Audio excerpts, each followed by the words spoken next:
So I'm sitting here with Ryan. Surprise, surprise, it's a microphone. So Ryan, what's the modern bartender in your opinion? Modern bartender is about information. It's education to me. It's about collaboration. It's about new connections. It's about sharing. It's about pushing things forward through understanding. That's the advantage that we have more than any predecessor before us, is the ability to share and disseminate information. Yeah. I mean, where did you start bartending? I started bartending in Birmingham 14 years ago, and it was a very different set of affairs. It was a great start for me. I had a brilliant foundation. It was just a very different scene, and it's been amazing going from there to London, to Edinburgh, back to London. So what was the first bar? The first bar was a restaurant bar called Santa Fe, and it was a tequila bar. Best-selling drink? Margarita. We made hundreds of margaritas. 14 years ago. 14 years ago, and Fresh we had lime or? No, unfortunately not. Like this? No. Are you fucking kidding? No, it was it has some amazing tequilas. Like, actually thinking back 14 years ago, we probably had a better set of tequilas than a lot of bars have nowadays. It was crazy. But yeah, we didn't have fresh limes though. Our lime juice came frozen and powdered. So depending on... Yes, I remember that. Oh, yeah. Depending on who made it in the morning, you'd have a different amount of sourness. There was no, like, weighing or proper measuring. It was a jug and you fill it up with this amount of this. So it completely varied. And it was always bitter because it was shit lime. So and after that, what was the next station? Next station was to London. Initially in a kind of a club bar. So nightclub, cocktail bar. It's great, complete carte blanche, really, really busy, a lot of fun. Vodka, Red Bull, cocaine, champagne. I mean, there was all of the typical trappings of early 2000s bartending in London, but it was, it was more.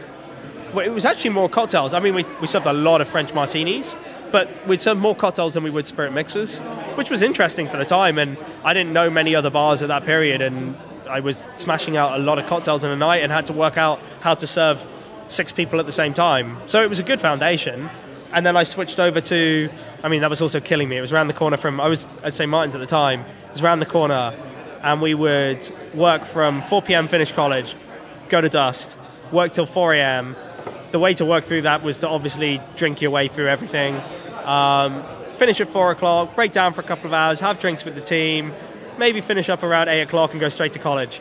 So that was a destructive... Oh, you were in college as well? Oh, yeah. So I was at art college as well. I like it.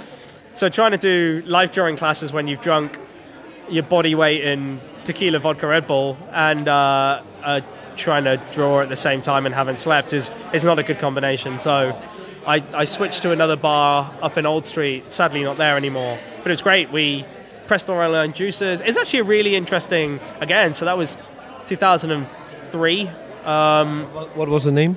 That was called Sheesh. And it was a restaurant on the top, and it had its own bar in the basement. And you were the barback or bartender? I was bartending there. But it was a small team. We did everything. We did the floor, we did the bartending, we did the bar backing as well. Best-selling drink? Best-selling drink was a drink called the Holy Sheesh. And it was... Holy shit. Holy sheesh. But it was Zubrovka, creme de mure, mint, blackberries, and our fresh pressed apple, done as a sling. You'd sell hundreds of them. We pressed... I can't even remember how many apples a day we would press. But it was, it was kind of interesting again for 2003, pressing your own pineapple, orange, all of that kind of stuff. So it was a good foundation. I had a great bar manager who, again, was a huge influence. He taught me lots of stuff.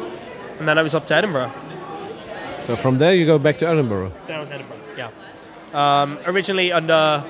Well, Jason Scott had just left Oloroso when I joined, but it was Jamie Mack running the show with a guy called David Pride.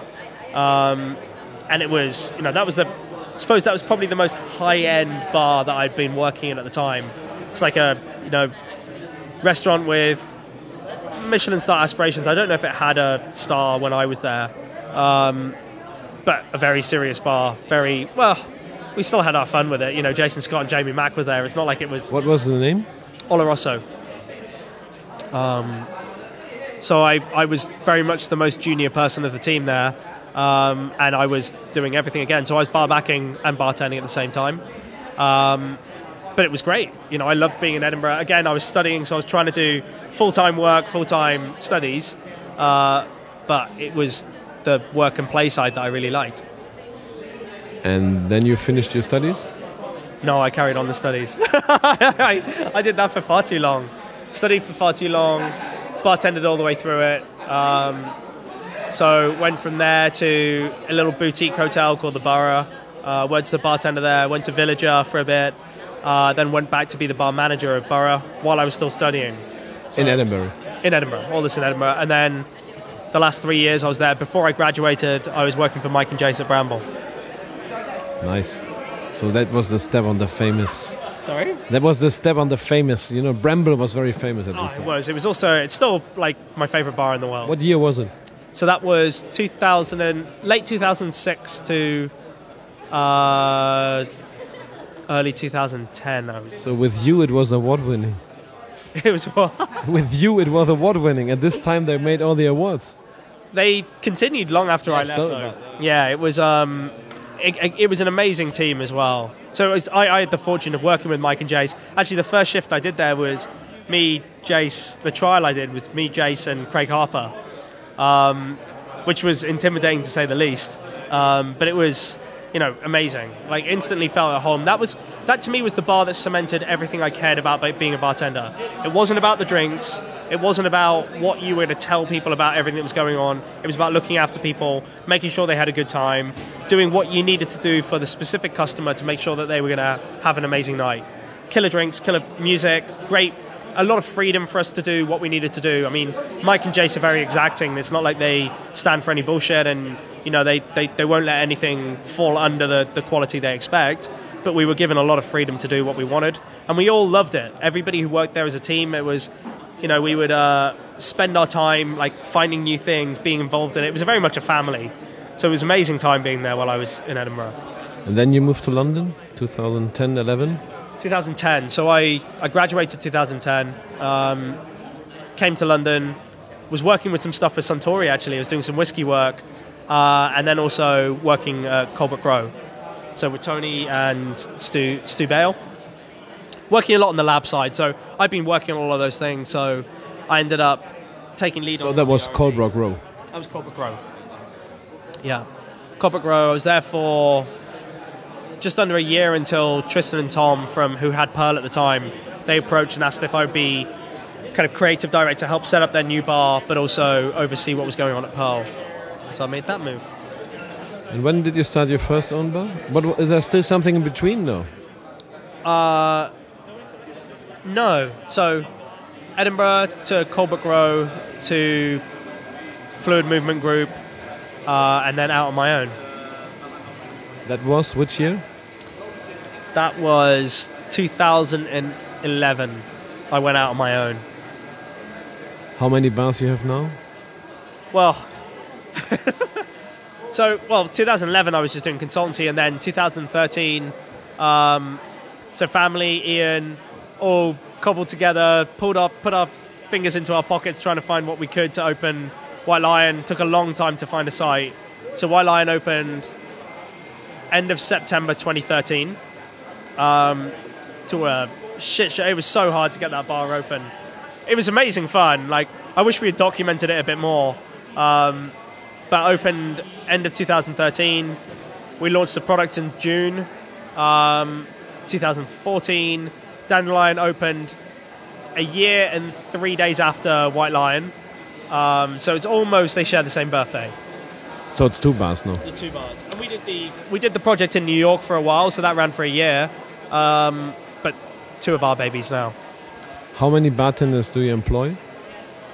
Oh, Christ, this was a scary thing when we did Christmas gathering. It's getting expensive. And we tried to find a way of getting everybody together for lunch. So both bars, the guys who work across all of our collaborations, events, and kind of consultancy side. So we had lunch in White Lion with some drinks and stuff for 31 people, which was amazing. Like, it was really nice. It was the first time we really managed to have everybody in the room at the same time, and it was a wonderful feeling. We got the best team in the world. I know that's like, it's everybody probably says it, but you know, I'm really fortunate. We got great people. It was great, everybody together, having a laugh, having some drinks, take some photos, and then we do some parties. And are there modern bartenders? They are passionate bartenders, but not all of them are, and this is to me is what being a bartender is about. Not all of them are traditional bartenders. So even if I look at just White Lion, so Meyer came from when we did a coffee pop-up. She stayed on permanently as a team after we did Black Lion in the bar. Zoe was a chef, so she was a New York chef. She was over in the UK, she came and joined us. Robin's a mathematician, Ali was a chemical engineer. You know, we've got an amazing set of people. You know, Ali and Robin have been traditional bartenders, but it means that we've got this amazing skill set, and that's across both teams. Loads of people who are excited about doing things differently. They're passionate, they care, they understand the principles of what being a bartender is about, which is not the drinks, but they also understand about the things that we can do to move that forward, elevate it, have fun with it, join with new people, find new ways of doing things differently. And that's what we're all joined in. That was the whole purpose of the company, was trying to find ways of bringing new people together, pushing forward in the world of food and drink, in the whole world of food and drink, not just simply in alcohol. And that's what's been really exciting now. It's interesting because what I found out or spotted is when modern or bartenders today apply for us and they are too much like bartenders, you know, like they read all the books, they visit all the shows, they travel all the shit. Normally they fail in half a year and I get rid of them. On hygiene? Yeah, so when I hire them, and when I so much into when they started very high, you know, it's all about the perfect Manhattan and all this.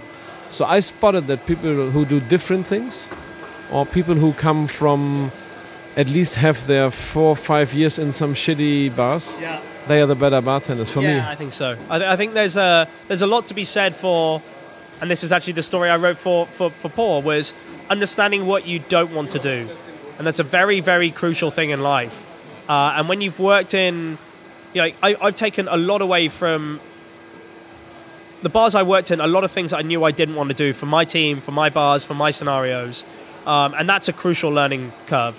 Understanding what you don't think is right, what you don't want to do, what you want to challenge, that is crucial. And when you've worked in these places, when the people who have always aimed for the perfect stuff, they haven't learned through the mistakes and the failures, and that I think it's an unfortunate way of looking at it. You know, I talk to chef friends and they're like, oh, you know, you come across these people who've staged in all of the top 10 restaurants in the world, yet they haven't got the passion, they haven't got the understanding of what it means to be a chef or a bartender or whatever it is. They don't have those core principles because they're not doing it for the right passion. Like, you can't teach that passion. What you want to have is somebody who wants to learn from their new scenario, they want to grow with it, and then that's where we can, you know, to me it's a collaboration. I'm not the employer, and that's simply what the relationship is. It's a back and forth. I learn off them, they learn off us, and you know, when they're in a position where they want to grow and learn, that's where they become the best bartenders, and that's where they become an integral part of the team. Great. So people, if you work in a shitty place right now, that's the best thing you can do for the beginning.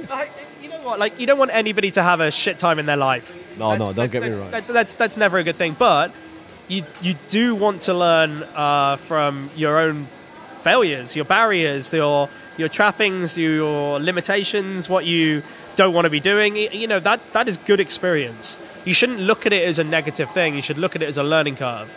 And you know, inevitably you have to start off somewhere, and it's not always a bad thing to start off in a shit place. You don't have to start off going, I've got to come work at a Lyon because that's where it's... Thanks for the hoovering to stop it. We're going to have a nice white noise in the background. Yeah. At least it was constant. But, you know, there's something so valuable about those things. And, you know, if I had gone to work straight as a young bartender, if I'd end up in Bramble, I would have been out my depth. I wouldn't have had the confidence, the richness, the experience to be able to hold the fort of a bar like that.